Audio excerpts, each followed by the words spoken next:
All right, y'all. I would like to preface this by saying two things.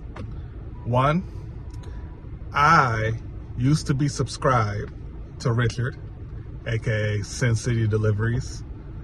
I was a former LOP cherry picking dasher converted to top dasher. And part of the influence to do that was Sin City Deliveries, Richard's channel. Now, it wasn't the only thing. I was already thinking about trying out the Diamond program. I saw Richard's content, and it made sense to me. Then the tier system got announced, and that was the icing on the cake. I knew I had to adapt in order to keep the large order program, so I went ahead and moved forward with Top Dasher Life. So, and I used Richard's videos. I watched all of his videos that he uploaded since I had subscribed from start to end. I was watching the videos, I was liking the videos, I was in the comment section. I was a supporter. I never paid for the little $40 thing or whatever they're talking about in his Discord or whatever. I don't even know what a Discord is. But yeah, I used to be subscribed to Richard Sin City Deliveries. And then Pedro, on the other hand, I wasn't subscribed to. I think that me and Pedro are super similar, but there's a lot of things that I do disagree with that Pedro talks about.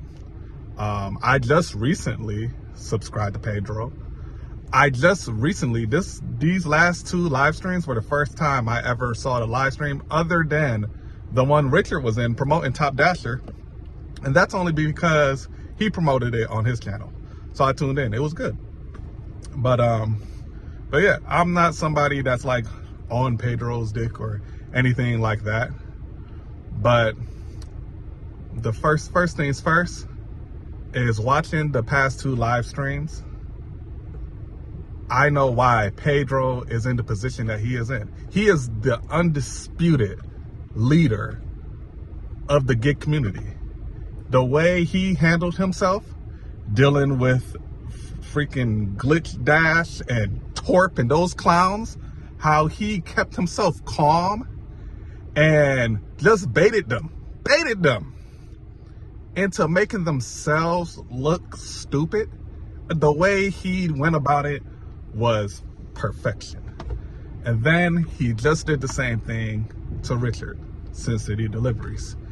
He gave Richard his platform so that Richard could make an ass out of himself. And boy, did he do that. That's crazy. Major respect to Pedro. He 100% deserves to be in the position that he is in. And I'm subscribed. I respect that, man. I respect him as the leader of our community. And I feel like the gig community is in better hands because we have somebody like Pedro as the voice of our community.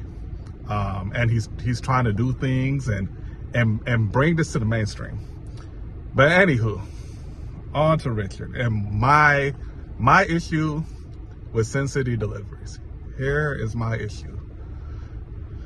Richard's channel, Sin City Deliveries channel, is basically a promotion of the Top Dasher lifestyle, right?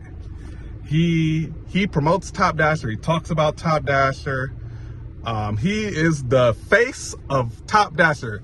He even talks like how we think a Top Dasher sounds like when he's doing his videos, right? You're like, oh, here's your cheesecake, little toodaloo. You know, he is Top Dasher. That's what his channel's about, is Top Dasher life. And I'm going to kind of compare this to the game, right? In this game of DoorDash, he's utilizing the Top Dasher playbook. And he's even selling stuff, right? He's promoting Top Dasher playbook, and then he even sells stuff on the side on his Discord or whatever about the Top Dasher playbook. No problem. That's cool. I used to play Madden competitively from Madden like 08 to Madden 13, right? So let's say, so So Richard is promoting the Top Dasher playbook. Let's say we're playing Madden and I'm selling an offense, shotgun 4 wide, right? I'm selling this offense. I'm putting the highlights out there. I'm giving you all my videos. I am giving you good information. Richard's not just giving out bad info, right? Acceptance rate does matter. He does explain the tiers of acceptance rate, right? From 0 to 50, you're prioritized for this. From 50 to 70, you get this. From 70 up, you get this. He does offer value.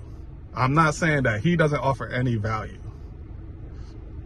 But let's say, okay, I'm promoting this playbook and I'm selling this playbook. I'm selling the ebook on how to run my offense and how to do it. You're having a little bit of success.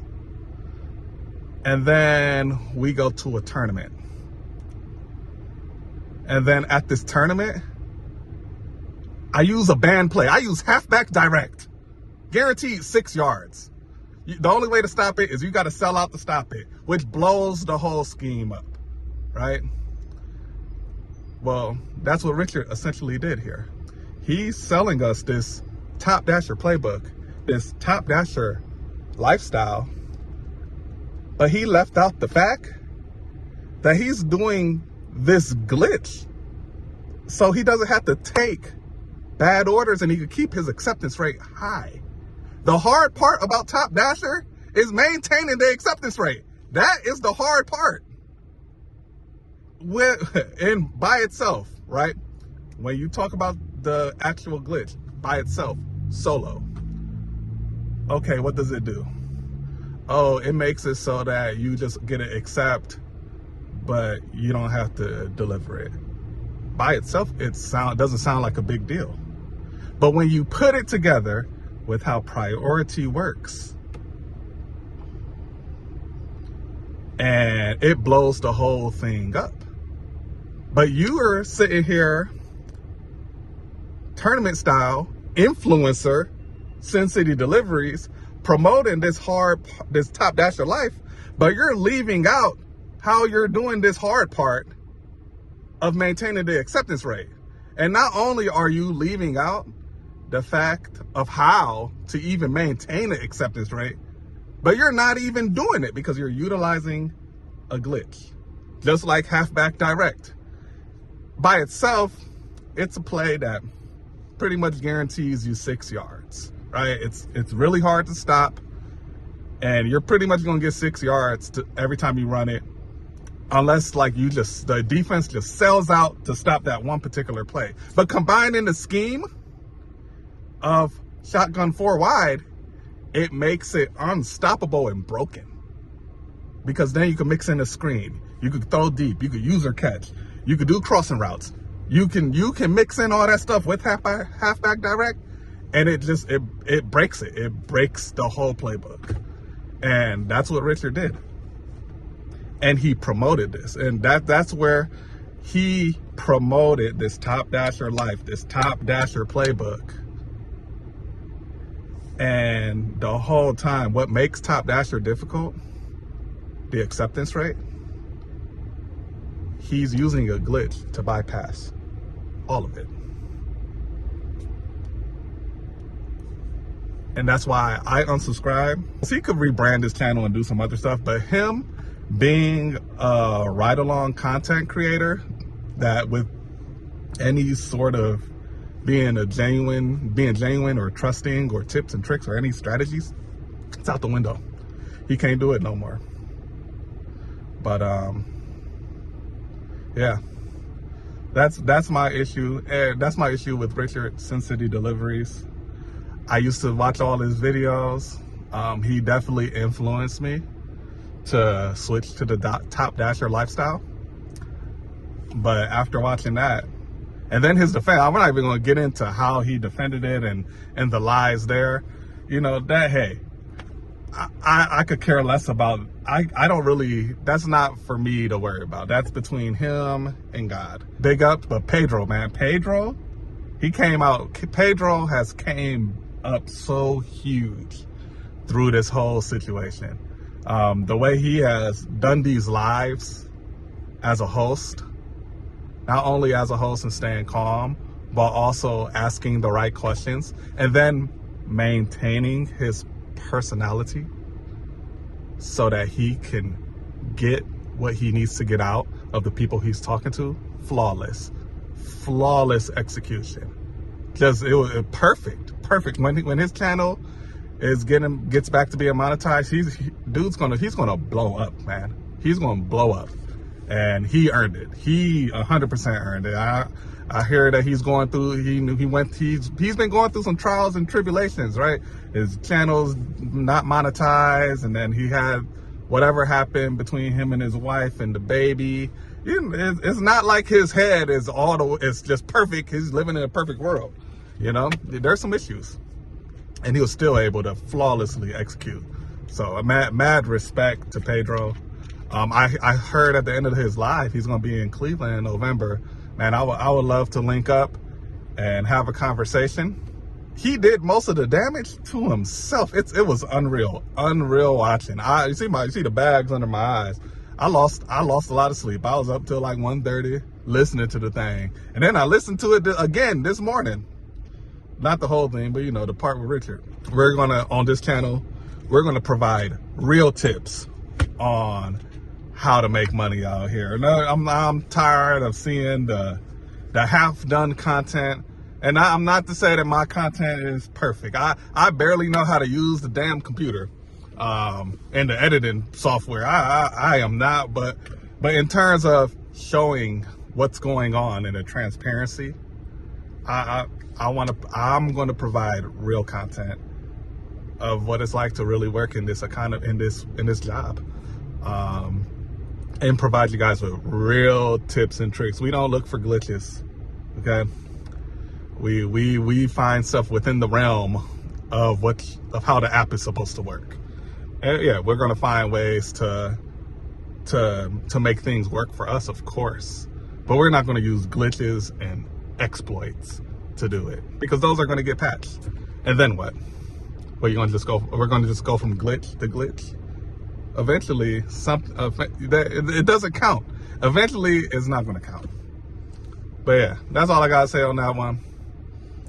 And man, you look out for the next video. The next video is definitely going to be about how to actually maintain your acceptance rate, because there's no content about that. Nobody talks about how to really maintain an acceptance rate and your sanity at the same time. And it's hard. It's super difficult, especially right now in the month of August, where the orders are shit. The orders are shit. So it's hard. It's definitely hard. He left out the hardest part about the Top Dasher life. And then not only left out the hardest part about being a Top Dasher, but then he's doing something to completely override it. That's against TOS. That's crazy. That's wild. To be on, and then you got the nerve to be on YouTube and doing all this, promoting Top Dasher and all this. Oh my gosh. Anyway, that's it, y'all. I'm gonna see y'all in the next one.